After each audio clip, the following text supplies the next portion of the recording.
Buenas tardes. Bienvenidos al Instituto Cervantes de Nueva Delhi.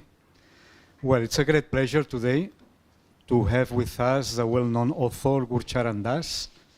I would like to say at the beginning that this is a project of EUNIC, Delhi Cluster, and we have the honor to have our EUNIC president, Ljubia from Slovenia, here with us. Thanks very much for being here. Say that this is a series of conferences done on the theme of freedom. There are several countries which are participating, several institutions. And here at the Cervantes, we thought that speaking of freedom, why not speak of the upcoming book of Gurcharandas, Another Sort of Freedom. This is a book in the making, still is not finished, and we hope it will be ready by next year and maybe published. So what we are doing today, and I'm very thankful to Gurcharan, because it's the first time that he's speaking in public about his upcoming book. As many of you know about him, I won't introduce him in a formal way. The whole talk today will be about his life, because his upcoming book, Another Sort of Freedom, a memoir, is an autobiography. Just to say very briefly, for those, to say that he studied philosophy and graduated honors in philosophy at Harvard University. That later he also studied at Harvard Business School, which is a school that features him in 3 different case studies. And he became CEO of Procter & Gamble India, and later he became also managing director of Procter & Gamble Worldwide. So we have a very special person here who is both a writer and he is also a businessman. He writes usually for the Times of India, also for 5 Indian language newspapers, also for Financial Times, Foreign Affairs, Wall Street Journal, and New York Times. So this goes as a very brief introduction, but just, I insist, I know Gurcharan for the last 15 years, more or less, during my first term here in Delhi at the Instituto Cervantes. We had the pleasure of sharing the stage in the Jaipur Literature Festival a long time ago. And since then we became very good friends. He has honored me, with his friendship. And I would like to say one thing, as you know, he's been writing 3 books on what in Sanskrit and in Hindi we say Purusharth. Purusharth means the objectives of life. And those objectives of life, they reveal us a very wide and diverse scope for human life according to classical Indian philosophy. Just to remind you of them, the one of the object is art, artha, which is money, but it's also everything that is useful in this life, it's business. And he wrote India Unbound. I think it was his first major book, one who made you very, very well known in India and abroad, also not only in India. Then he took Dharma after Artha, and he wrote a wonderful book, which is The Difficulty of Being Good, on the subtle art of Dharma, a book about which Martha Nussbaum said that was one of the best things she had ever read on ethics, which is not a small compliment on such a well-known author. And then he wrote the 3rd Purusharth in his list, which was Kama, desire. He titled it The Riddle of Desire. So moksha was in the coming. And it is the one which he is closing his series on the 4 Purusharth. Now, let's start.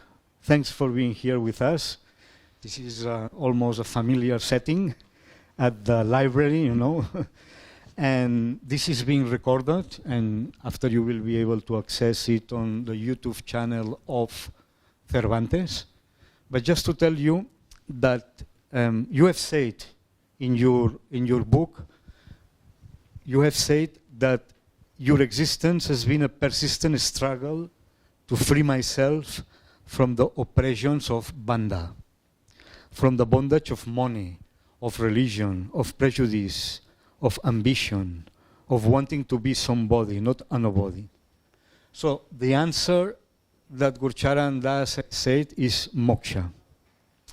But when one reads your book, thank you. Well, thanks, Katerina. She is leading this project, Freedom, our Freedom Project. She is from the Goethe Institute. Thanks for being here. As I was saying, it seems, that you have turned upside down the concept of spiritual moksha. And you have proposed a secular concept of moksha. So can we say that your book proposes a secular moksha for the 21st century India? A kind of existential and liberal moksha, which is not based on God, on religion, on higher truths, but is based on the individual human being. What do you have to say about this kind of different moksha that you are proposing in your book? Thank you, Òscar, and thank you for inviting me. And I think since this is a work in progress, I'm glad we are having it in a somewhat intimate setting of this lovely library in the Instituto Cervantes. And I must say that I have, in the years that I've known you, I've found a sensitive humanist, a Sanskrit scholar of the highest order. And so it's really a pleasure to be interacting with you amongst these fine people here. Yes, I have gone back to the original meaning of moksha in Sanskrit, which basically means freedom. So in the literature, they describe a horse without a harness as being free. A pearl that comes out of an oyster shell gets moksha, is free. And a person who pays his debts, he is free. Even in Hindi today we say, mukti ho gayi. You just pay your debt and mukti ho gayi. So that is, this spiritual meaning really came very late.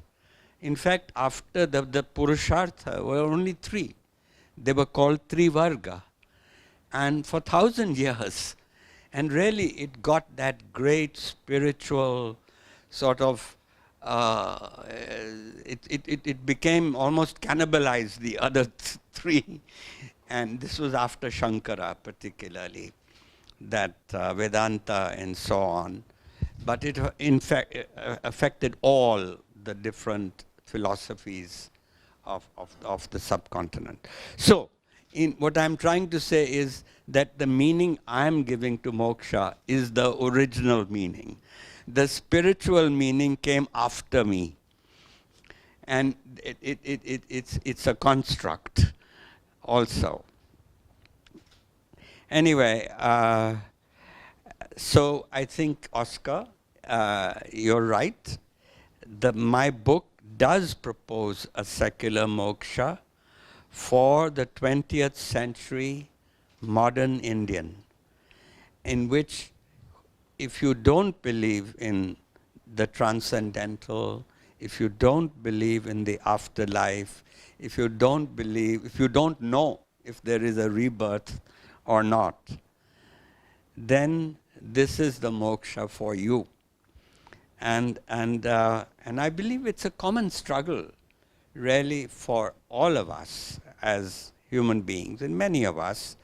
We want to be free of the oppressions, either of society or oppressions created by the state, oppressions created by our families, and oppressions created by traditions, and really mostly oppressions created by our own ego of vanity.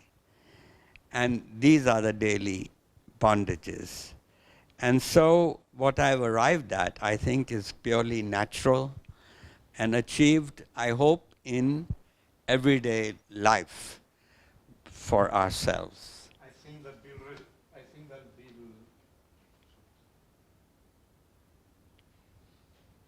¿Qué pasó? It takes some time. Okay.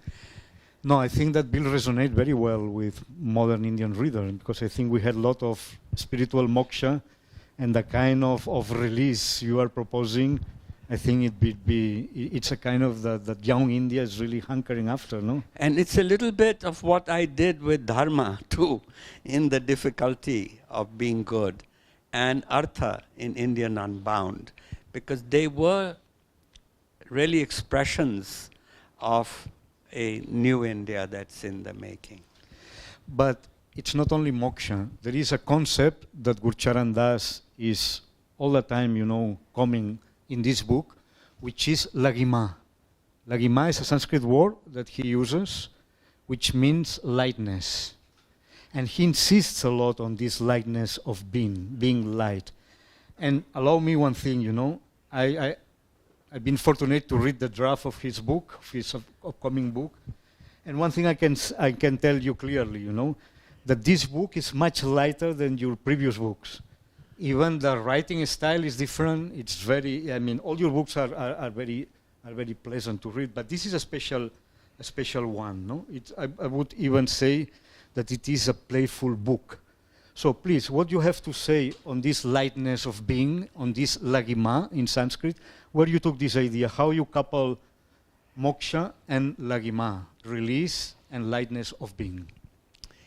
Well, I encountered lagima first in Patanjali's Yoga Sutras, who thinks of it as one of the siddhis, one of the perfections of life. But again, I've sort of given it my own spin, and really realized as I relived my life, in reliving it, I have realized that it was always a kind of aspiration from my childhood. By the way, I commend you all to write a memoir, because it will give you a chance to relive your life. And I will tell you that reliving it is better than living it. So try it.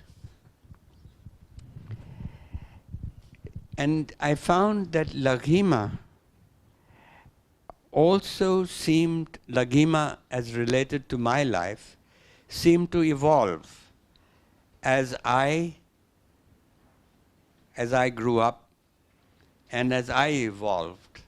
And so when I went to the university, I read Nietzsche, and I read the existentialists, and I found the notion of lightness, Nietzsche in particular, brought a real richness to the idea of lightness as a kind of freedom. And he had an influence on me. And so gradually, as I relived my life, I discovered that it had become a theme, and that my life had been actually, without my realizing it, a kind of struggle for moksha. So now, frankly, it's an aspiration. It's an aspiration, and you're right that I've tried in this book to practice what I preach, as it were. The writing style, I've deliberately tried to recapture the lightness and playfulness of my own childhood and of every child. That playfulness which education kills in us usually. And so I say, almost like I wish if there were a subtitle to this book, it would be or a motto, to live lightly, not like a feather, but like a bird. Why like Well, because the bird has agency. And also, the idea, the best definition of this kind of lightness is the idea of taking your work seriously, but not yourself seriously. So if you can do that, if you can do that, you're on your way. You're on your way. And so there. That's very nice. I think take your work seriously, but not yourself. I think it's a very difficult thing to practice because we take ourselves very seriously, and work kam chalaun. We go around as we can. So that's a very good advice. But one other thing that you say about this lightness of being, which you inspire from Nietzsche and from Patanjali also, Yeah. both from Western and Indian tradition. I think that's also a constant of your life. You're Yes. drinking both from the Western canon and the Indian canon, which is a very interesting thing to do in this 21st century. But another thing that struck me a lot while reading your book is that you speak all the time that you don't believe about finding yourself, but about creating yourself. So it's that possible? It's possible to create oneself if one has not previously found oneself. We are not creating some mock self. Can we really have the power to invent ourselves as you claim? So what you're saying, you know, I do not believe that there is some sort of genetically given or God-given I that I have to find. First of all, I itself is a mask. And so, when you're talking about finding yourself, you're looking for that I. And if that I itself is an illusion, then what are you looking for? And so, and also when I say that, when that effort to find yourself, you know, we are not like Mozart, who at the age of 3 knew he was a musical genius. Most of us stumble through life to find our passion. And so what I'm suggesting by all this is that and moreover, we're also changing all the time. So which is that I that I'm looking for? Am I that I in the photograph that my mother had on her mantelpiece of her 2-year-old? Or am I the I today, old? So am I the same person? So therefore, anyway, to get out of this metaphysical trap, what I'm suggesting is that since the I is pretty tentative, it is impermanent, it is evolving, it is a mask, it is a role that I'm playing. And a role that I play when I'm talking to Òscar, I behave in a certain way, I'm respectful of his Sanskrit learning. And a role I play, I'm talking to you, it's a different role that I play. So we might as well create ourselves. And that at least gives you the freedom to be what you want to create. Very good. That's interesting. So you are a kind of Buddhist? Well, Buddhists have discovered it, but many traditions have discovered. Even Western neuroscientists have not yet found the I inside. I think that's very good. And again, that reminds me your ability no, because I know this, you also write the existentialist, and this ability of you to use classical Indian thought in a modern context. That's also that already for me was very appealing in your book, the difficulty of being good. And you make a point of writing about the Purushars. That, by the way, many young Indians, they don't know what Purushars is. and that's, I think it's important. So what is the relevance of Purushars for a modern Indian? And it is possible, to get classical Indian thought and use in modern life. Is that something that we can really do? Oh, why not? The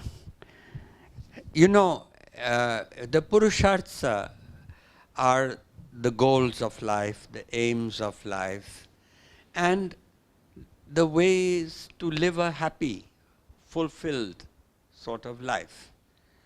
And I used to believe for many years that the simple formula that Freud had, Sigmund Freud, that the happiness, Freud said, was very simple. Love the work you do and love the person you live with.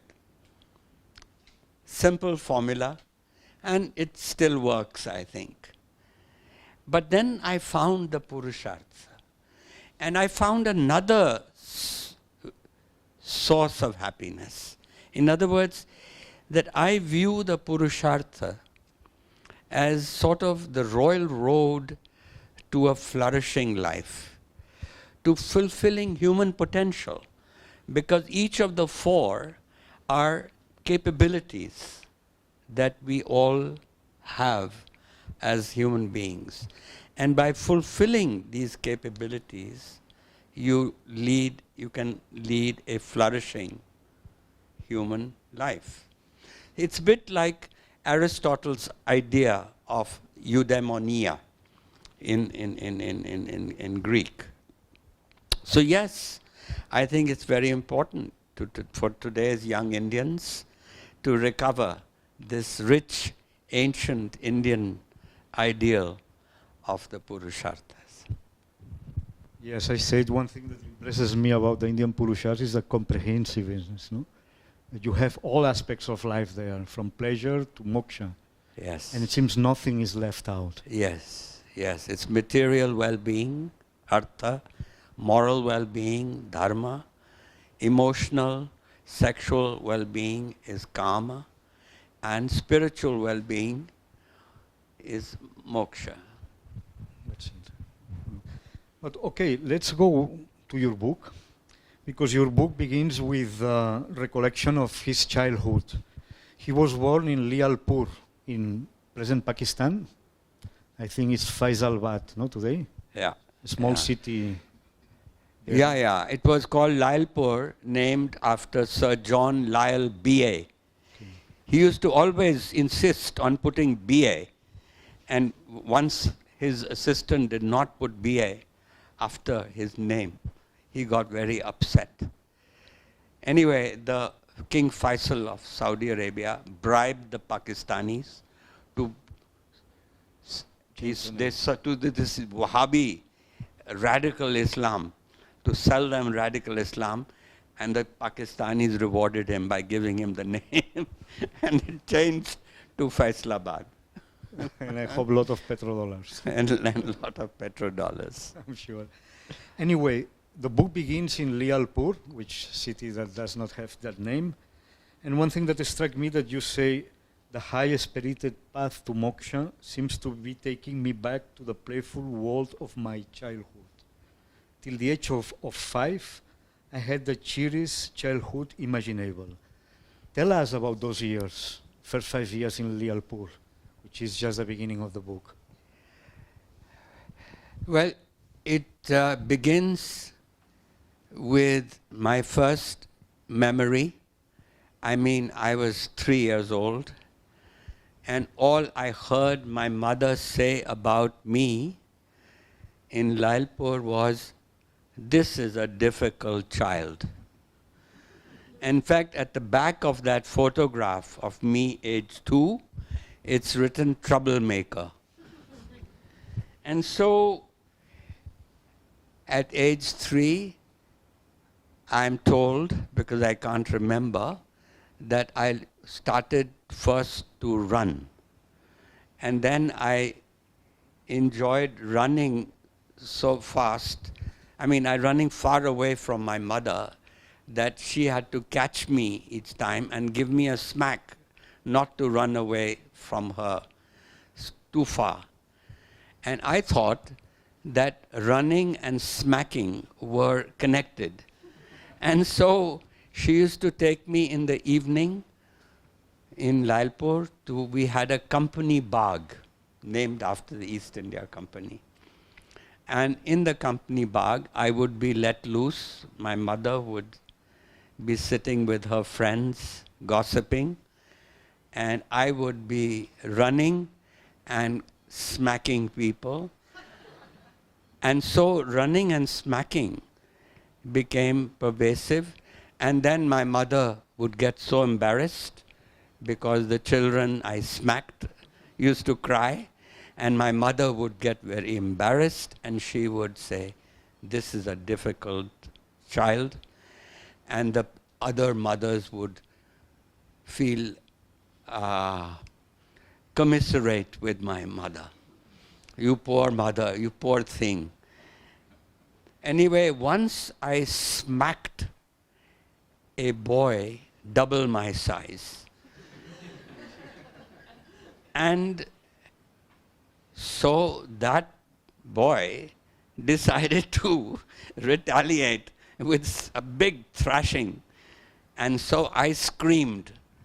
And so it became a cause célèbre. And both mothers were now protecting their own, and they were shouting at each other. And so a policeman also came. And then finally things quietened down. Policeman took me back to the house, and policeman told my grandfather what I had done. And so my grandfather looked at me and he says, "Did you cry?" I said, "No." "Good."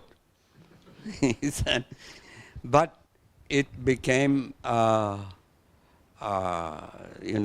some of my relatives said that this boy has to be controlled now. We can't have this, because that big kid was the grandson of a famous, of a lawyer who was going to become a judge.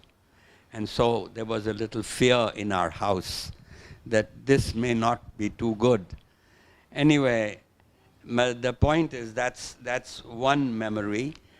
Another one actually is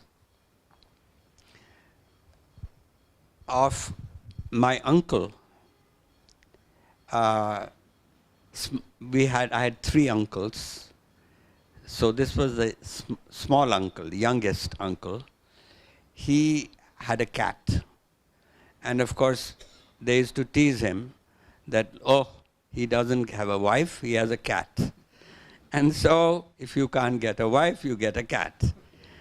And the cat used to keep everybody awake at night with his meow, meow, meow. And this was a source of a problem in the house. But one day, by now I had a younger brother. And by the way, there was a lot of relief when my younger brother was born, because he was not a difficult child. In fact, he'd fall asleep at the drop of a hat. He was a perfect child for a mother. And so I convinced my uncle to let us take the cat we had a tonga with a horse. The horse was called Bijli, and the tonga wala sais was called Suresh. So I convinced him to let us take the cat in the tonga with us to the market. And the market there was a ghanta ghar in the market. It was a typical town with Anyway, we lived on Kacheri Bazaar. My grandfather was a lawyer. That's why it was called Kacheri Bazaar. And so my uncle had a little box. He put the cat in the box. And I'm 3.5 years old. My baby brother is 1.5. So some adult was holding both of us. And we set off. The cat suddenly started meowing because it got very worried by the action of the movement of the Tonga. And as the cat began to meow, the dogs on the way woke up and they started going bow, wow, wow. And the cat went meow, meow, meow. And so off we set off for the Ghantaghar. And it became quite, at every corner, the sleepy dogs would wake up and off. And by now, the horse, Bijli, got very, put off by these sounds of bow of all these dogs running after our Tonga, and the cat going meow, meow, meow. And it started to gallop. And when we reached, then galloped so fast that even the horse driver, got a bit worried. But he announced at the end, he says this was the fastest trip we had to the center of town. And there, of course, we went outing. The bribe to the horse driver was that he would get a box of sweets for taking us all. And so we went to a sweet shop and we did some shopping and fun we had. And then we came back and everybody asked, how did it go? And we were very happy, except my mother said, but where's the baby? We had forgotten my brother in the market. And so off my mother went with my uncle, running to the bazaar in the Tonga.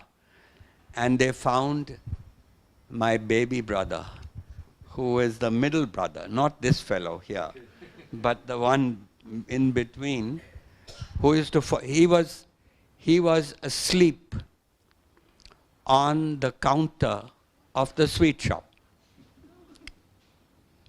And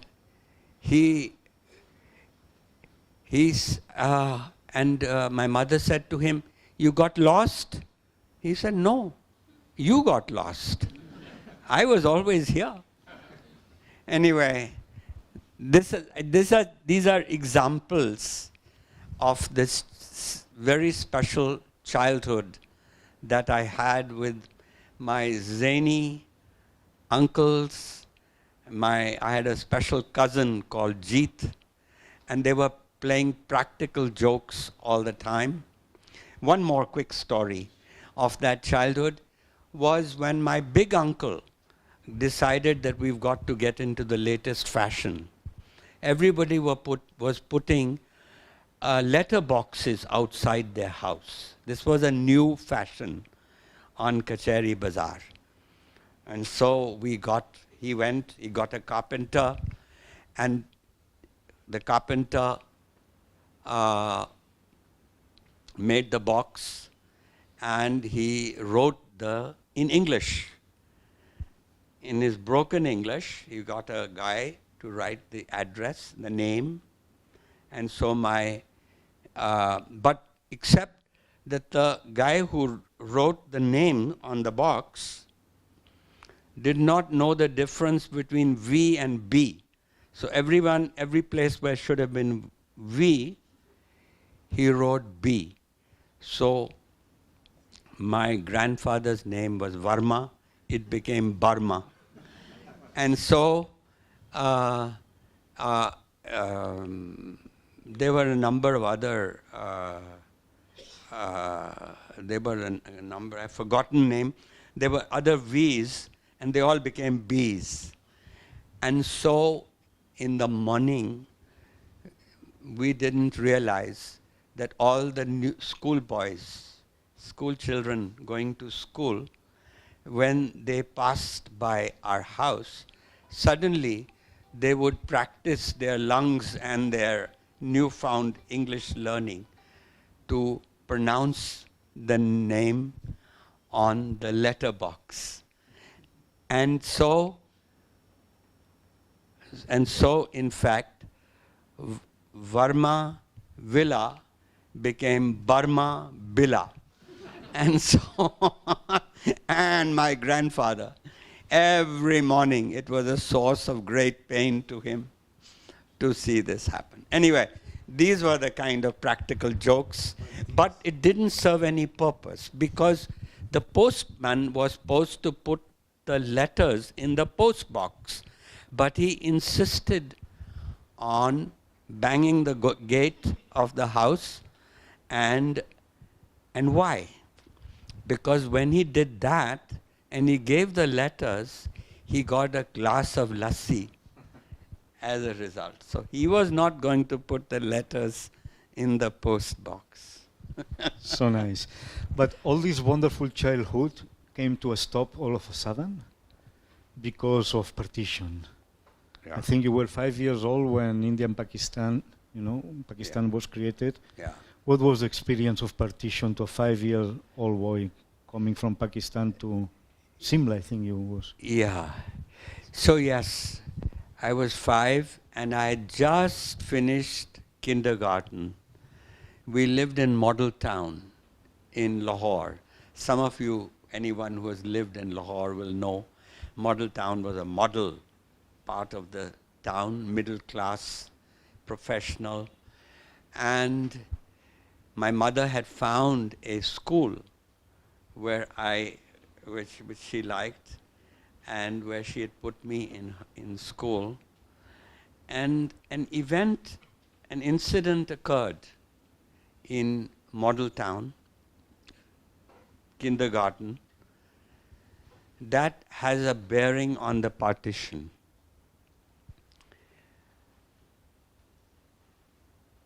All of us in class had pencil boxes.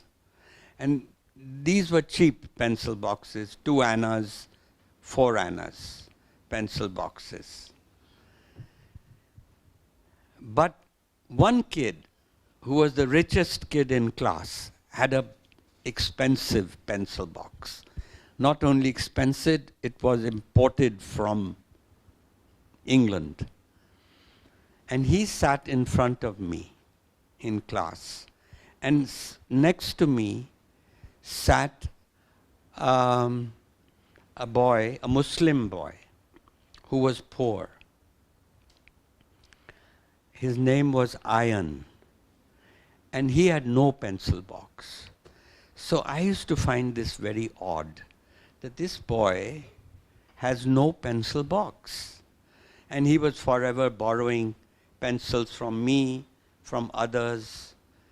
So one day, when the bell rang, and everybody went out for recess at lunch, I quietly went and took the pencil box of the rich kid and put it on the desk of this poor kid, Ayan. So everybody came back to class, and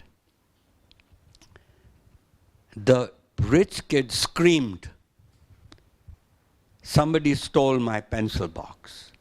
And because the rich kid screamed so loudly, the teacher immediately got worried. So we all had to get up. And she went around to find out who stole the pencil box. So everybody, it came finally to my turn. And I was scared. I was scared. And so I looked at Ayan's desk, and the pencil box was there. And I said, "There's the pencil box." But I didn't say I put it there. And the teacher looked at iron, and iron looked at me, and the iron said, "You know I didn't put it there." And I kept quiet. I was probably too scared. So iron was going to be punished. He was taken to the front of the class. And Iron again looked at me and he said, "I didn't do it. You know I didn't do it." And at this point, I should have said, "I did it." But I was too scared. So suddenly it was like a temporary insanity. A temporary insanity where I did something perverse. I mean, my motive was a very socialist motive, equality. But in the end, I was guilty and I blamed. By being my silence, I had blamed Iron, who got punished in class. Now, let's jump to the partition. And it was horror. It was just the worst deed that has happened on the subcontinent, imaginable. And frankly, my whole family felt it should never have taken place. And my grandfather lost everything. My father, fortunately, was a professional who worked in the government, so he had a job. And so we came into from undivided India to a divided India. And the one incident that I noticed, I remember, was that we were at Jalandhar station waiting to catch a train to go to where my father had been transferred to, which was Simla, which, because Lahore was lost, Simla was the capital of Punjab, the new capital. And we were waiting for the train to move. And the trains that time, there was no timing. And we waited for hours. And trains would go by with dead bodies. And I just remember one thing. There was a policeman, a Muslim policeman on the platform who was guarding us. And my memories of two Sikh boys coming from the back with kirpans, and they stabbed this Muslim policeman, and the rest of it is covered in red, and he must have died. But my mother shut the shutter of the train at that point. So these are the kind of incidents, and this small way, because hundreds and thousands of people lost their lives. 20 million people were displaced in partition. And the only way I can explain this is temporary insanity. It was the same temporary insanity that gripped me when I did that perverse action with iron that was writ large in the whole of Punjab and accounted for the greatest tragedy that has occurred on the subcontinent. So beautiful. The problem with temporary insanity, this is a concept that you play with in your book, but you will agree with me that temporary insanity sometimes has long-term effects? So now you're raising a philosophical question. And the pencil box was my own temporary descent into insanity. But let me add hastily to you all that I haven't run over anyone since then. So good. Okay, let's go ahead. The time is flying, so many things. I will just now like to ponder on one event of your life, which I think prefigures your future life, no, in a sense. But I was very touched by when you were very young, already in India, I think, in New India. You organized a play to win the heart of a girl. Was a very nice anecdote, because in this episode we see two main things about your life. First, the talent of a manager, which is able to organize a play and then puts everything together. He managed to get the money to produce the play, just to win the heart of a girl. And then your penchant also for writing and for theater plays, no? I think I did too. Can you tell us about this episode in your life? Yes, Oscar, it was to impress a girl that I mounted, or we started a theatre company in my neighborhood. I lived in Kakanagar. Some of you will know Kakanagar now. That's where we lived. And I went to modern school. And this girl that I was trying to impress was in modern school. And yes, I hope to make money by selling the tickets and giving her a present. And the consensus in our little neighborhood was that it had to be dramatic, the play. So we chose Hamlet because there was a sword fight in Hamlet. We thought that would bring some drama. And I was hoping that this girl would come to see the play, but she did not come. And the fun began at 7 p.m. when the play began. And as soon as I got on the stage, I froze. I forgot my lines. And I stood paralyzed for what seems like an eternity, suffering 1,000 deaths.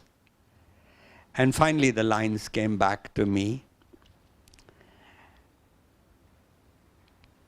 At one point, the whole thing looked a bit iffy because I misjudged the distance between me and Laertes.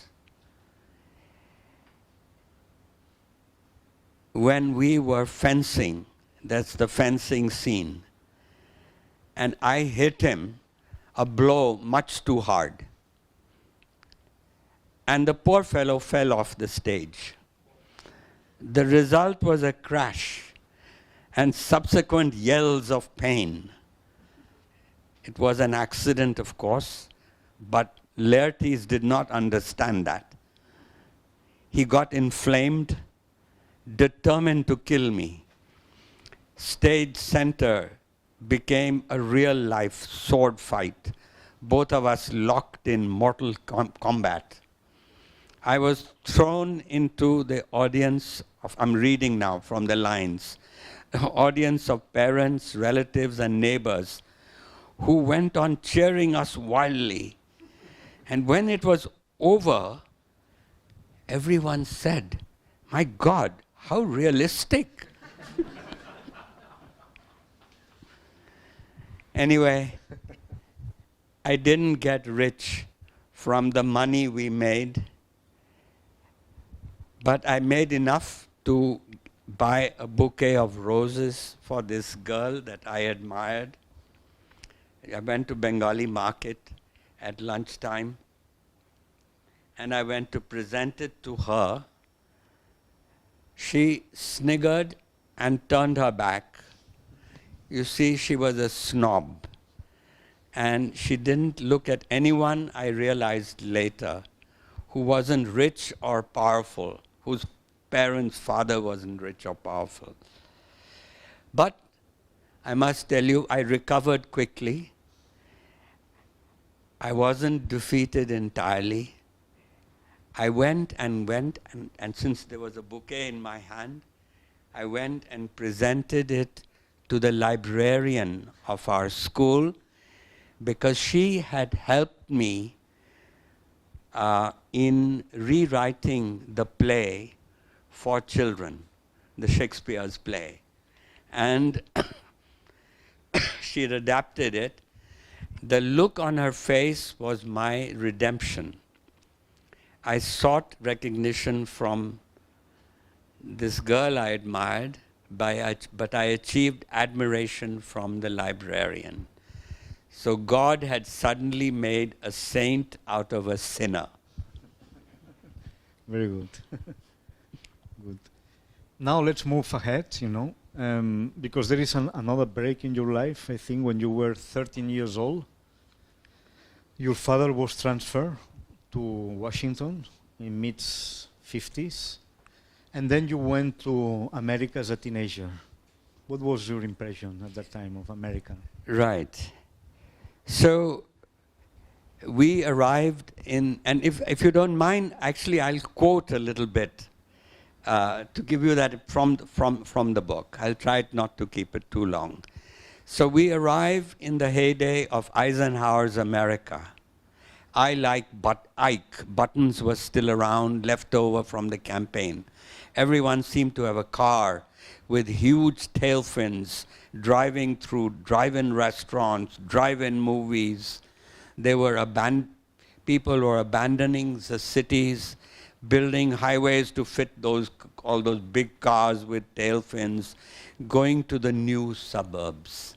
I fancied myself in a Ford convertible with the roof down, but instead I found myself in an American high school. My mother, she was delighted that she didn't have to go to Mr. M.N. Kapoor to beg to get me into modern school, which she had done in Delhi. But soon she discovers that I was ahead of my class. And she went and pleaded with the deputy principal to allow me into the college prep section. You see, there were 200 kids in that class, and we were divided into sections. And there were vocational kids who were going to work in factories, and there was a college prep section of those who were going to get white-collar jobs in my school. The principal refused.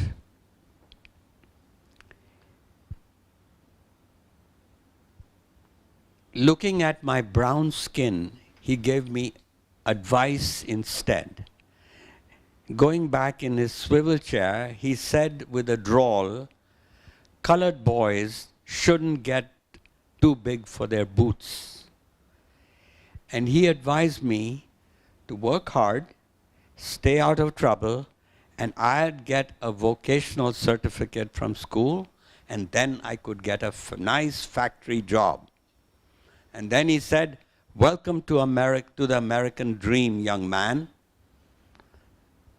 and pushed us out of his office.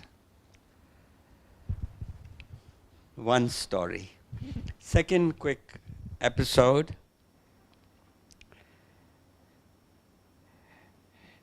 This was the time, as I said, in Eisenhower's America, where everyone was getting a car and people were moving to the suburbs. The white people were moving to the suburbs. They had TV also now. So cars and TV, no need to go to cinema. And so people were leaving. And what I discovered was my school in those 4 years of high school, it was 20% black and 80% white when I joined. When I graduated 4 years later, it was 80% black and 20% white. So America was preaching integration but practicing segregation. One day, a white girl from the school invited me to her birthday. I wasn't invited often, and she must have felt sorry for me. I was surprised to see that both white and black kids were in this party, socializing together. And soon we sat down to eat and everybody stuffed themselves.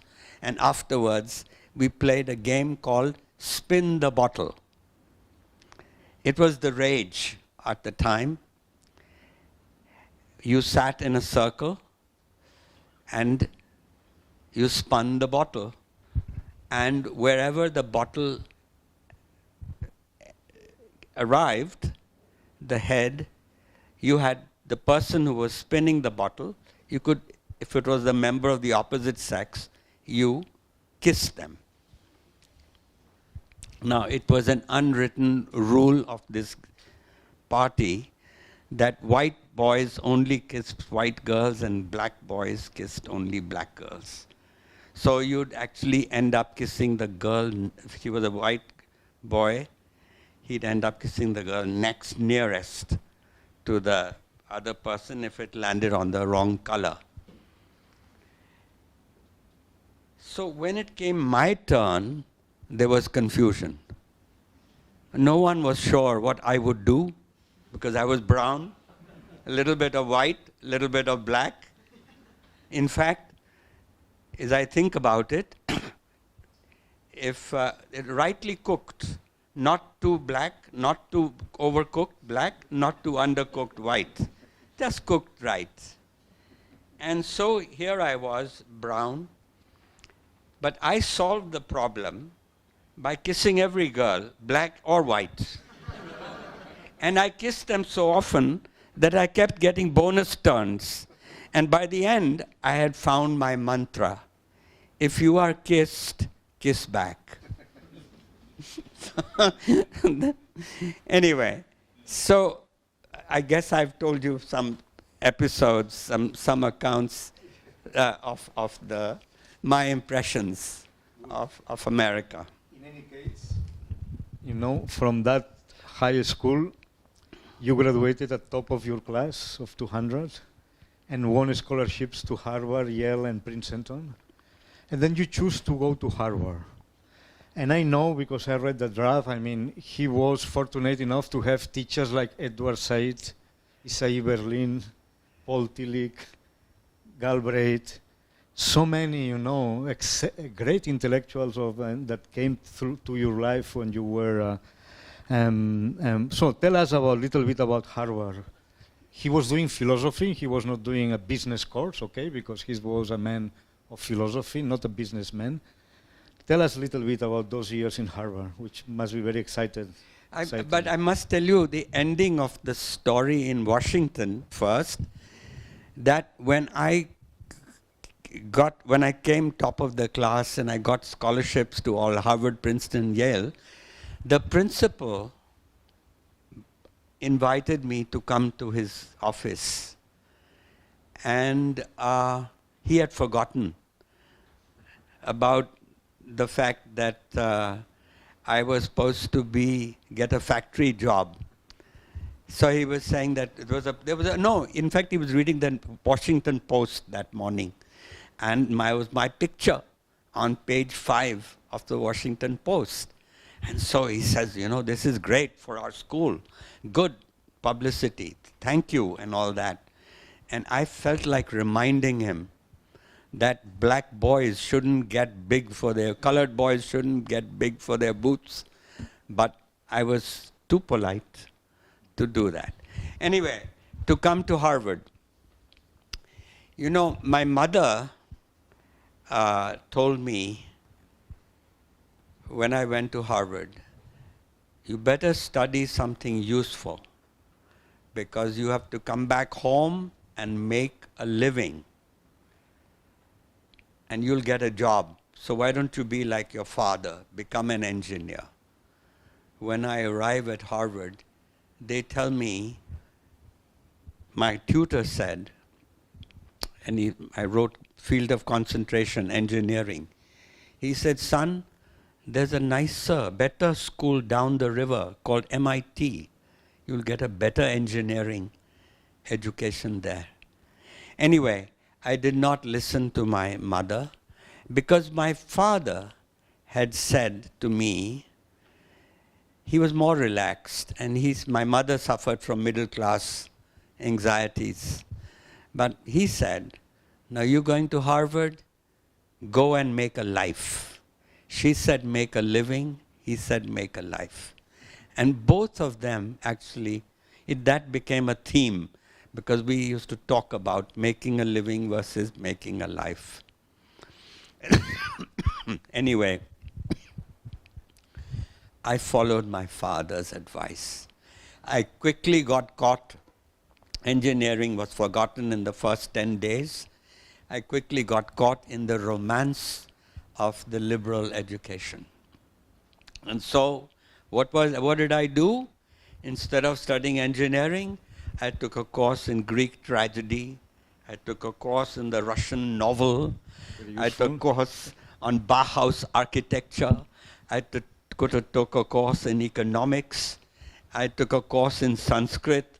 I took a course in Chinese ceramics, Renaissance painting, Beethoven. I mean, you name it.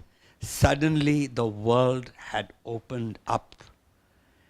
And it was great to be alive. And that's how all these great people that I was able to meet. But finally, in my junior year, even Harvard got worried. And my tutor called me and he said, son, now you better decide what you want to major in because you're going to be graduating and you need a major. So finally, it was philosophy, and I had the good fortune to have John Rawls as my tutor, and I wrote my senior thesis under John Rawls, and got a degree in philosophy. And because Isaiah Berlin had been a visiting professor, he invited me to come to Oxford, and I got a scholarship to do a PhD in philosophy at Oxford. So I come home. Sorry, am I jumping the gun? I think. So let me tell you the next phase, that here I have 4 years of a liberal education, degree in philosophy, going to Oxford. So I arrive in Chandigarh where my parents are that summer. And that summer, I metamorphosed from a high-thinking Brahmin to a money-making Banya. And how did that happen? Well, first of all, I was quite happy that to the outside world, I was showing off. My mother would introduce me to her friends. Oh, this boy from Harvard is going to Oxford, and there were oohs and ahs. And I enjoyed all that. I'm a natural show-off. And what would life be like without showing off? So there I was. But inside me, I was getting cold feet. And I began to ask myself, did I want to spend the rest of my life at that stratosphere of abstract thought? No. I wanted a life of action, not just of thought. And so my poor mother's insecurities came true. I did not go to Oxford. And so my mother had an unemployed son at home. And we had a nosy neighbor who used to often ask my mother, not often, every morning, "Toda munda ki kar reha hai? What is your son doing?" And my mother would go pale, and she says, "I don't know what he's doing." And I could see that she, poor thing, was very troubled. And so she sent me on advice to a retired judge that we knew in Chandigarh. And I was getting advice from everybody. Go sit for the IAS exam, Somebody would say, no, no, you should go into medicine. Somebody would say, become a lawyer. And this judge was a crazy coot. And he says, he's a retired judge. And he says, no, no, no, don't get near the government in any way. IAS is not for you. And he handed me a copy of a 12th century Sanskrit book in English, translated. It was a story called The Mouse Merchant. Now, I'm going to take a few minutes to tell you the story of the Mouse Merchant because it set the stage for the next phase of my life. The mouse, I don't know how many of you know this story, but it is really quite extraordinary. So there is this poor kid. His mother cleans houses to make a living. And when he gets to be 17 years old, she said, now son, you're grown up. You are not going to do what I do. You're made for greatness. So first step, over there lives the richest man in our town, and he's known to be a good man. So go outside his house and wait for him to come out. And introduce yourself. So this boy next day goes there, and while he's waiting for this great rich man to come out, he sees a dead mouse in the courtyard.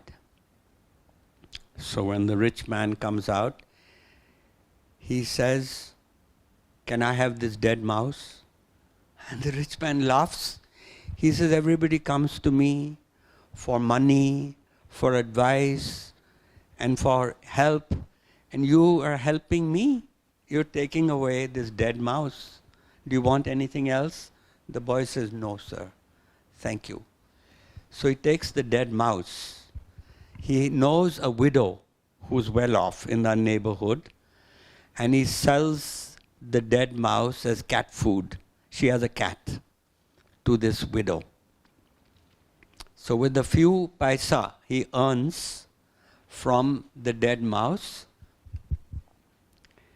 he takes it, goes and buys chana. And with that chana he makes little pudiyas, and then he takes a ghada of water and he goes and sits in the town square. And in the afternoon, loggers come from the forest bearing logs of wood, and they are tired, so to each one he offers water and chana. And they're so grateful that somebody has come to look after them, that each one, they have no money, these are poor men, they each give him a small log of wood. And so the next day he sells a log of wood and he gets better chana, makes better puriyas, gets little glasses, and does the same thing. And he does it for the next 2.5 months. And then the monsoons come, and the rain starts, and the forest closes, logging stops, the price of wood in the timber market shoots up. This guy has a house full of logs by then, and he starts unloading those logs into the market, and by the end of the season, he's made good money, and so enough money to buy a shop in the timber market. And he sets himself up at the age of 17.5 as a timber merchant. And he has one competitive advantage: all the loggers know him. And they are grateful to him. They are friends of his. So they go all to him first before they go to his competitors. So he flourishes as a timber merchant. After 2 years, he realizes that the margin in selling wood is not so great. But there's more money to be made in converting that wood into a ship. And so he gets a good master carpenter who knows how to build ships as his partner. He has money, so that fellow provides the expertise to build the ship, and he provides the capital, and soon they are building ships. And this business does well, and a few years later, he realizes actually there's more money in transporting cargo and people on these ships than making ships. So he has another subsidiary where he gets another partner who's a shipper, and so he's in the shipping business. And by the ripe old age of 24, he has become the richest man in town. And he goes to a jeweler and tells him to make him a gold mouse. And with that gold mouse, he goes to that richest man in town, and he tells him his story, and he says, you gave me my venture capital, and this is your return on investment for that dead mouse. And that guy is so amazed and delighted by the turn of events that he gives his daughter in marriage to this boy. So this is the story of the mouse merchant. And for the first time in my life, I said, wow, now this is the way to live. And so also to assuage my mother's middle-class anxieties, what I did was I started looking at the wanted advertisements in the newspaper to get a job. And the first one I found was a company that made Vicks Vapor Rub. They wanted trainees. I didn't know what a trainee was, but I applied, and I go for an interview for this, and the person interviewing me from the company says, now, what is your objective in life? I said, happiness. So he says, no. He meant in commercial objective. Which do you want to go into, marketing, finance, or production? And then he says something about, and how do you achieve that objective? And I still thought he was asking about happiness. I said, well, there are many ways to happiness. And I started, being a philosophy major, cataloging ways to happiness, and this guy suddenly says, what the hell? What kind of a person? And I realized that this interview went bad. But believe it or not, I got the job. I think they must have got impressed with the Harvard in my application form. And so I started my life in business. Well, I mean, I should stop you here because you're revealing the whole book. You know? But I think you were the mouse merchant in the end. Because for being a trainee that get insight, you know, from a dubious interview to become CEO of Procter & Gamble. So, but you will see all that in the book, okay? How you progress from that beginnings. It's really amazing. It's really a life of freedom, I should say. What you had, you know, you were really. So we should be concluding, but at least two more questions I will ask, and one has to do. First, one thing I would like to tell you is that, of course, he began in Bombay. He did a career in the business field. He went to Mexico for a company there. He stayed a couple of years in Mexico. He was also deputed to Spain. I'm saying this because he knows Spanish very well, ¿no? We could do this interview. Usted puede hablar español muy bien. No muy bien, poquito. No tan poquito. Yo he hablado con usted. He said, I'm saying that for all the Indian people who doesn't know that Gurcharandas he's conversing in Spanish. Now maybe he needs some polishing now, but he speaks very well. I spoke to him in Spanish.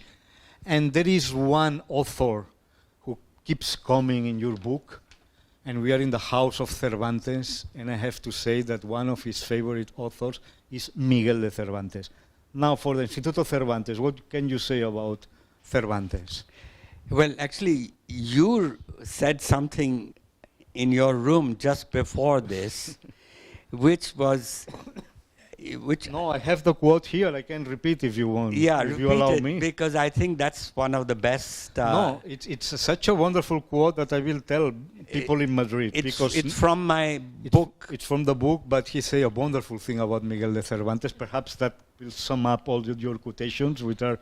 But he said about Miguel de Cervantes. He says, "From Don Quixote, I learned to speak to others in a language that one speaks to oneself when one is alone," which seems a wonderful thing to say about Miguel de Cervantes. Well, I think I must tell you that, again, Cervantes is one of my heroes. And I think I've become richer as a result. And he, to me, in a way, well, he's the Shakespeare. What for us, in English language, is Shakespeare. Don Quixote is to the Hispanic world, but to the whole world, actually. The supreme idealist who was unwilling to accept the reality of a fraudulent society. And so he's alternately tragic, he's comic, he dreams the impossible dreams of another sort of moksha all the time. So he's an inspiration for moksha. And so he actually also taught me not only that one speaks in a language that speaks to oneself in a language, but that it is not intelligence, but the will that moves the world. You know, we are a Brahminical culture in India, and we overvalue intelligence. And the one lesson I've learned in business is that it is not the intelligence, but will. And in Don Quixote, the barber's basin appeared to Don Quixote to be the knight's helmet. The world is what it seems, I'm quoting. It's what it seems, and success lies in making the world into the image of our will.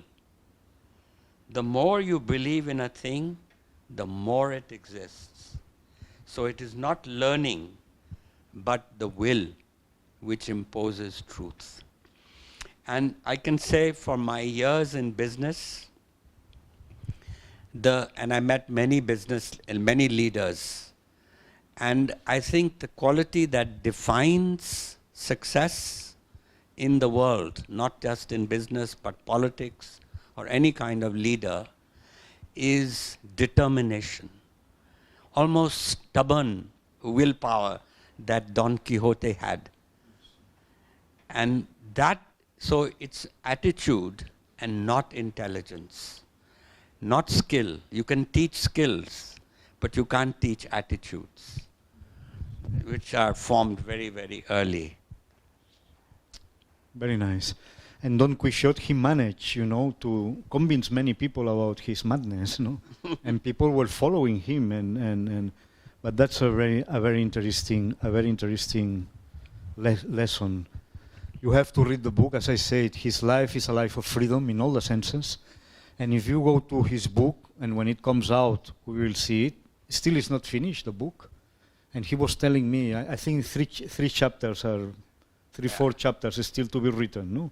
Well, I think I've written chapter 18, so 2 more are left, 2 more, 19 and but 20. I haven't read 18, so... Yeah, it takes me 2 months per chapter. Okay. So. Where you will reveal the final meaning of moksha, and that's where I am waiting still for that. We are all waiting, no? But if you go through his book, you will see many nuances to freedom, many nuances to moksha. But allow me a last question, and then if you are not too tired, because it's almost 8 o'clock, we are here speaking for a long time, we will open the floor if you want to ask questions to the author. But let me, just a final question, because that's important. It's for our Freedom Project also. And I keep telling that Gandhi spoke of 4 kinds of freedom. One was freedom from poverty, which is in India and everywhere, you are not free if you are poor. Another is freedom, national freedom, and that was the hard-won independence for India from a colonial power. Then he spoke about political and social freedom, which is very important to be able, all the basic rights, human rights that we have. And then he also spoke about spiritual freedom, which was very important to Gandhi, and we know, no? It's not that I shy away from the spiritual meaning of moksha. My father was a mystic, and moksha was a very common word when I was growing up. But I think maybe Harvard spoiled me, but after that, after studying philosophy, it became very difficult for me to be a believer. I mean, to believe in anything transcendental, what I did not experience. But let me tell you that actually my pursuit of moksha is as spiritual as my father, in the sense that somewhere along the line, and we didn't have time to talk about this earlier, but I was troubled right through my working life, and there were moments of greater distress and discomfort, and it related mainly to my job. For example, when the emergency was going on in India, I was in Mexico, and I was selling Vicks throat drops to the Mexicans. And I had to ask myself, what the hell am I doing? You know, the country is in such serious trouble. So what happened actually was that sort of sitting in a park bench in Chapultepec Park in Mexico, I'm hearing these voices. And these voices, for a second, I mean, I got scared too. My wife got very worried. Should I go to the doctor? But ultimately, it was something that I was reassured later by Matilal, the Sanskrit scholar and professor of Sanskrit at Oxford, who had come to Bombay, and he was telling me, and he told me that verse from the Upanishad, Munduka Upanishad, which is really a story of 2 birds on a tree. One bird is sitting eating the fruit of the tree, and the second bird is observing, watching this. And so those voices, he said, it's very simple. We all talk to each other.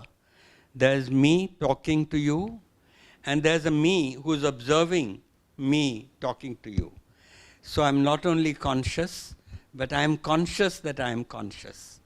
And at all the time, there's a movie playing inside of us, as we all know, that there is another person inside that is judging what the one person is, the acting person is doing. So it was these voices were these 2. And it was the voices that they were the reason they were scary, because it related to the absurdity of my life at that moment, when one voice is saying, what the hell are you doing in Mexico when your country is up in flames in India? And so this experiment, if you will, involuntary experiment in consciousness actually began from that time. And it is this actually that led me to quit my job finally, when I saw, and we won't spend more time because we could go on, but it was really a midlife crisis. And I was at the world headquarters, and this is in late 40s. I'm in my late 40s, and I'm asking myself, is this what life is all about? And so I quit and I left. So my point to you about that spiritual moksha is that as one observes oneself, you see you see your thoughts going inside your head, you see emotions going inside your head, you see memories inside your head. But when you stop to find yourself, who is it that has these memories? Who is it that's thinking those thoughts? You don't find that. Scientists are looking, philosophers have looked, and mystics have looked at it. And so that is really the beginning of my idea of the secular moksha, in the sense that if you can't find yourself, and the Buddhists do the best job in this area, because they finally tell you that there is no permanent self. All you have is moment to moment to moment in your consciousness, these moments. And so, if there is no permanent self, if that self is constructed, if the self is like a narrator, you are like a narrator of a novel, as fictional as the fictional novel as the narrator of the fiction, then the question you have to ask yourself is, why do I want always premium treatment for myself? You know? We always want premium treatment for ourselves. We think, oh my God, what am I going to have for dinner tonight? That's very important. And yet, where is that self? I mean, that other voice is telling you, my God, you're a speck in this universe. And what is so important? My point is, if you realize, suddenly internalize that thought, that you are just one amongst 8 billion other species like you, and maybe that sense of self-importance, that self-centeredness moves towards that the other person then is just like you. Why must you be the most important in the world? And that sense of maybe I'm still exploring. The 2 chapters have still to be written, but it's not only a book in progress, it's a life in progress. So you ask yourself very sensibly that if the other person is as important, then why not put your attention, reduce your ego, reduce your sense of self-importance, vanity, and you find then maybe reasons to be a little more caring of others. And the Stoics, actually, moving away from Hindu philosophy or Buddhist philosophy, the Stoics had also this insight. And the Stoics had this idea of the circles of concern, meaning that we all know, for one, we will do things for ourselves all the time, but sometimes we'll do things for our children, for our parents, for our relatives, and then sometimes for our friends. So they had these circles getting bigger and bigger. Then maybe for our neighbors, and then maybe somebody from our jati, maybe from our city, and then ultimately for our countrymen, and then for all of humanity. That was their way of opening up this circle of concern. So it's the same thing. So my point is, the answer to surviving death is to learn, not that I've achieved it, but I've understood this, that the answer to surviving death is not an afterlife, not a rebirth, but it is the good acts you do for others that live after. They are going to live after you. And those acts will be remembered by those who live after you. And that is a way to survive death. Very nice. We will conclude here. I will open the floor. I think we have still a few minutes, 1 minute, for people to ask. But I just wanted to conclude to say something, Another Sort of Freedom, a memoir by Gurcharandas. So it's a book about a person that you have seen, had a wonderful 5 years of childhood. Then he had a partition. He went to America when he was 13. He felt like a color boy in American school, but he went to top the school, get a scholarship in one of the best universities of the world, Harvard. He studied with the best teachers of the world. He got a very good marks and as a philosopher, and then he decided that he won't be a philosopher. He makes a twist of his life. He becomes a trainee and a very successful CEO. And then when he was in the pinnacle of his glory, and mind you, everybody wants to be a CEO these days. When he was at the top, he decided that that was not what he wanted. And he was only 50 years old. And then he made a completely turnaround, and he became a writer. And now he's offering us his book. You make both a life and a living. And I would say that he was able to make all this, and when you read the book, you will understand, because freedom was always your motto. And freedom implies, as I read your book, a lack of fear. If you fear, you are not, and you never had this kind of fear. You never had fear of not making your life.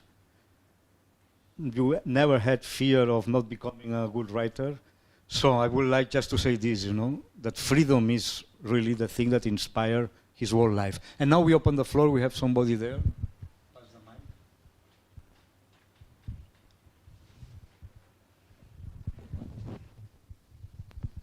Thank you for a fascinating introduction to the book. For somebody who picked up Purusharth as a theme and the fact that you've had 3 already, in the talk today, there were 2 things that kept on coming in whatever you shared with us.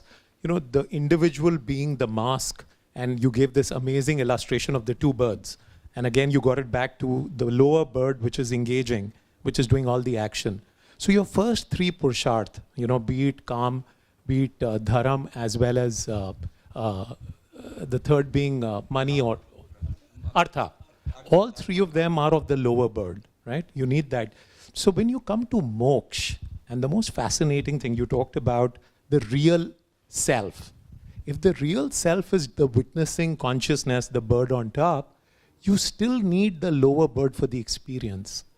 So the fact is that the bird above, which is just the observer, still to engage second by second, moment by moment, needs the lower bird. So in your understanding of moksha, what is the role of the lower bird? How should the lower bird engage with the bird, with the world, and be, Jivan Mukta, or be the goal that you've taken this book towards? If you could just elaborate a bit on that. Well, that's a wonderful question. Of course, we have to realize both the higher bird and the lower bird are the same person.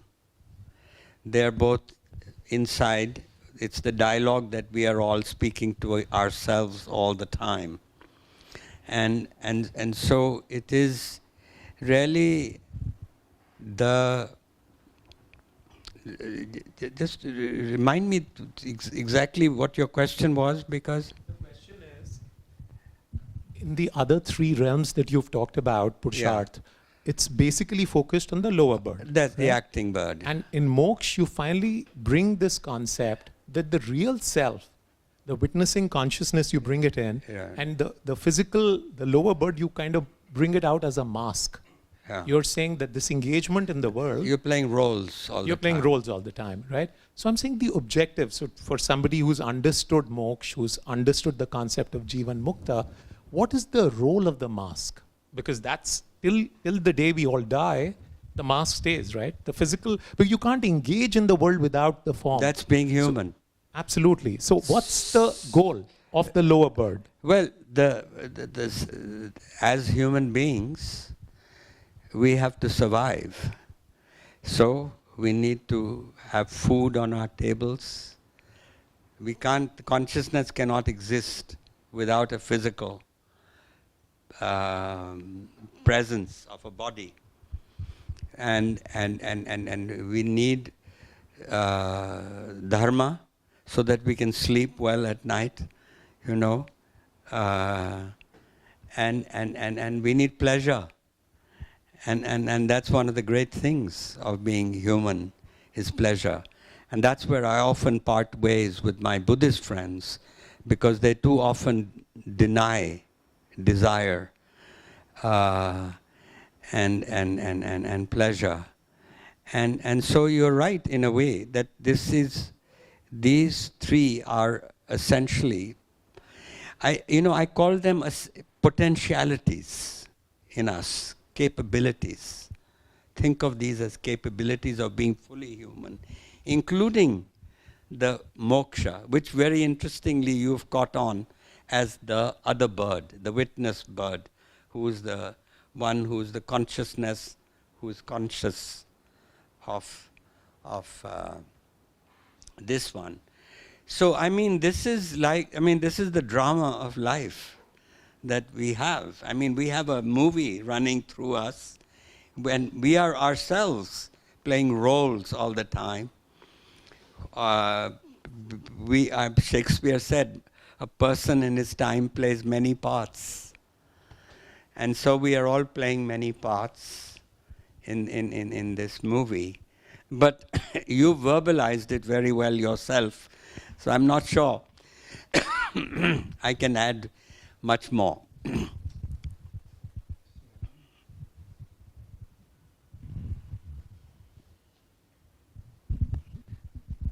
What you call the widening circles of reason, of the Stoics. Stoics. Yeah.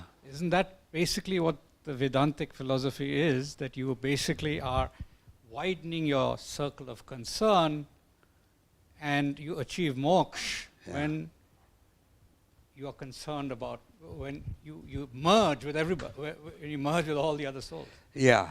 So in effect, you appear to be getting there. Well, in your own way, through these books.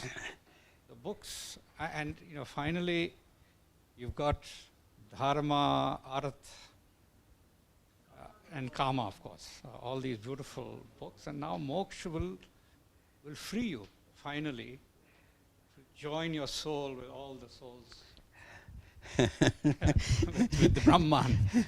Well, you see, that's the leap I don't take. I don't, maybe, but I can't take that leap to Brahma.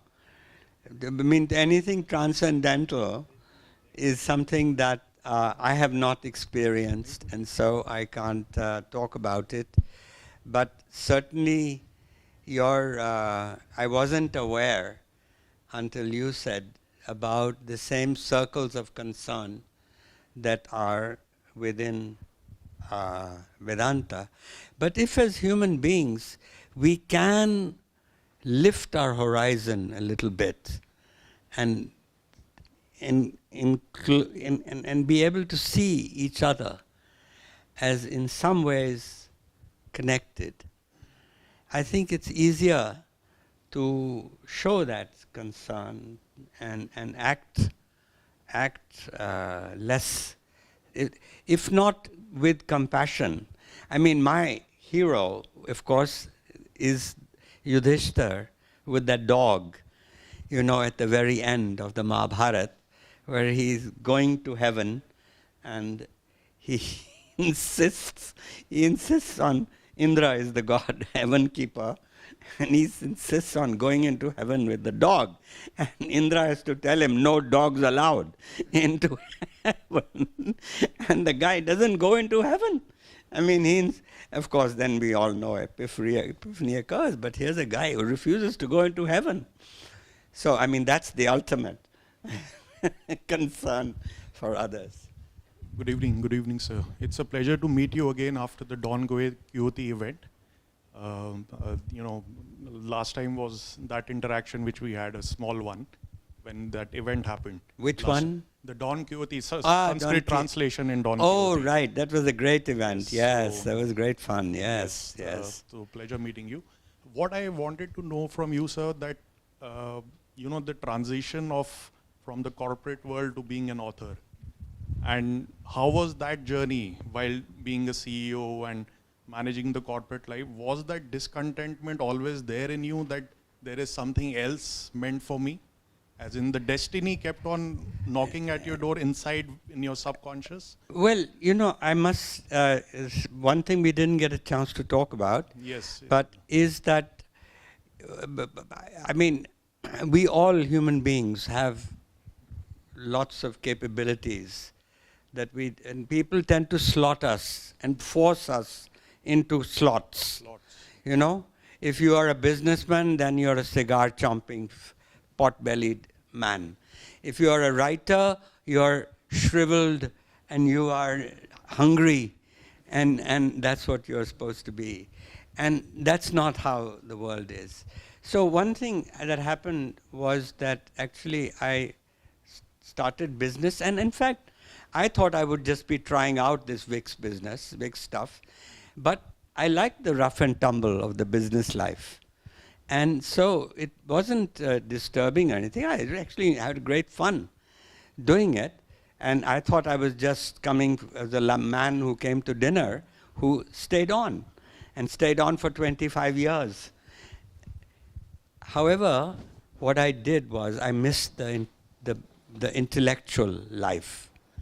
And so I, like many people, I continued reading. But after a while, I felt that, you can't just keep consuming. You got to do something with that learning. And so I began to write. And so in my 21 years, Harvard graduate and all, I told myself, if Shakespeare could sit down one morning to write Hamlet, I would do it too. So I sat down to write my first play at 22. And that was Laran Saab. And then that won a prize, got produced, got published by Oxford University Press, and went to the Edinburgh Festival.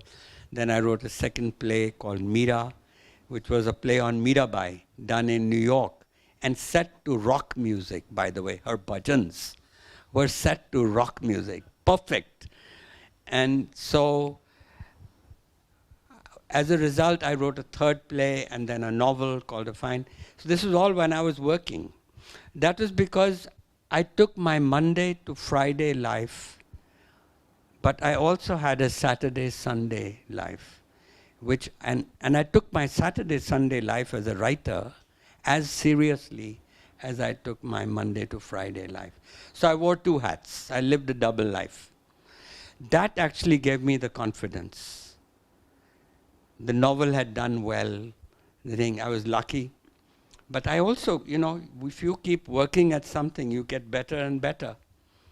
So you also get the confidence. And that contributed to being able to write. Sir, as you talked about living two lives, so what advice would you give to anyone? Should one follow their passion or their talent, something which they are good at? Or something like you did, you worked on both things, like Monday to Friday you followed your regular job, and on weekends you worked on following your passion. So what advice in general would you give to anyone? They don't have to be separate, first of all. I know people who in their work find that passion. And they enjoy their work as much, it doesn't work for them anymore.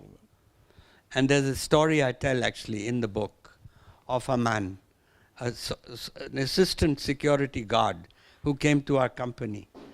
I didn't know English, metric pass. He ended up as a director of our company. So, it doesn't mean that you have to live a double life. It can happen within. But if you are going to live a double, and if you're going to have a hobby, in other words, take that hobby as seriously. So as long as you take your work seriously and not yourself seriously, you're on your way. Thanks. One more question only, we should be finishing if there is.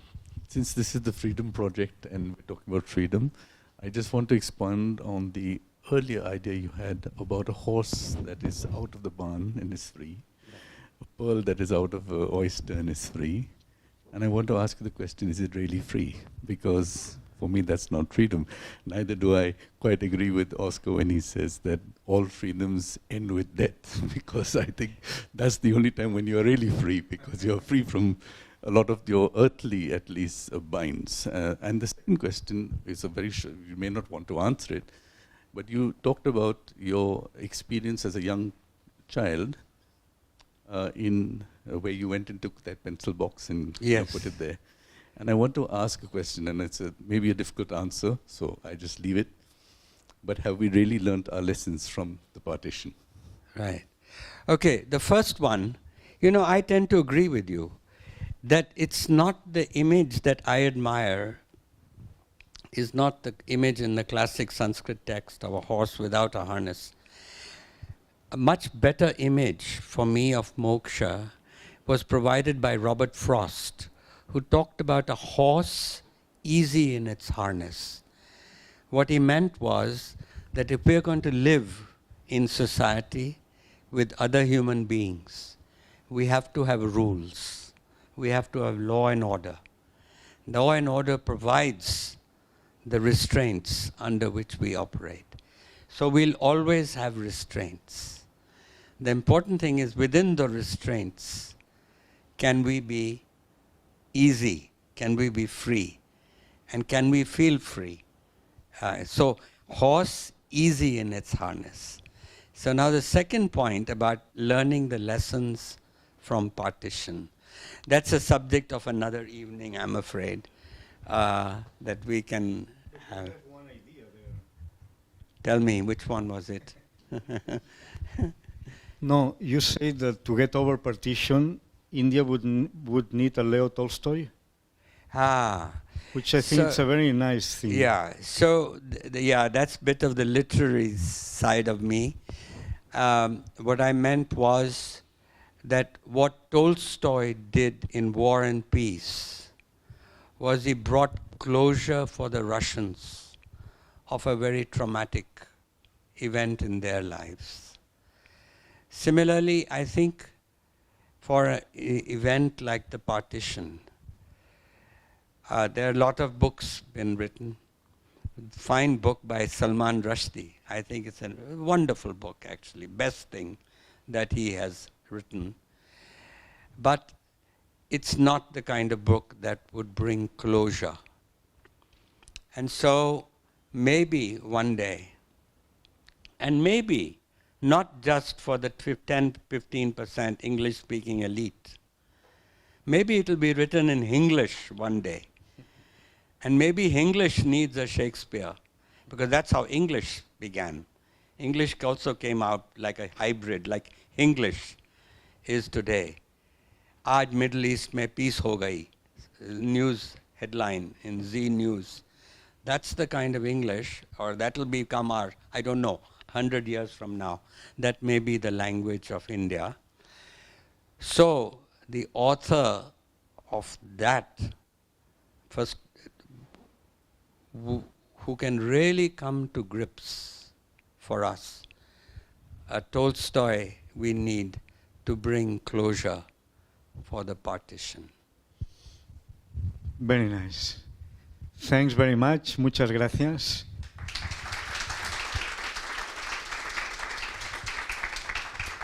Gracias a usted. So we conclude here. My last message is again, that this is the Freedom Project from Eunice Delhi Cluster. I would like to remind you that we have here collaborating with us the Austrian Embassy, the Alliance Française, the Goethe Institute, the Embassy of Ireland, the Republic of Slovenia Embassy, the Instituto Cervantes, Institut Francès, the Embassy of Switzerland, and the Liszt Institute, Hungarian Cultural Center. And we have just dropped this leaflet at the chair, and I would like, to encourage you to go to the next event for the Freedom Project, which will be October 14th at the Embassy of Switzerland, and it will be about the queer. I think we will have the first gay judge at the Supreme Court of High Court of India, which is Saurav Kirpal, I think it's his name. Yeah, so he has not become judge yet. No? Yeah, this government is not agreeing to it. But he's trying. Okay, I thought he was already there. No, not yet. Anyway, please have a nice look at our program, which is going up to January 7th, touching all the aspects of freedom, both spiritual and non-spiritual. Thanks very much for being here with us.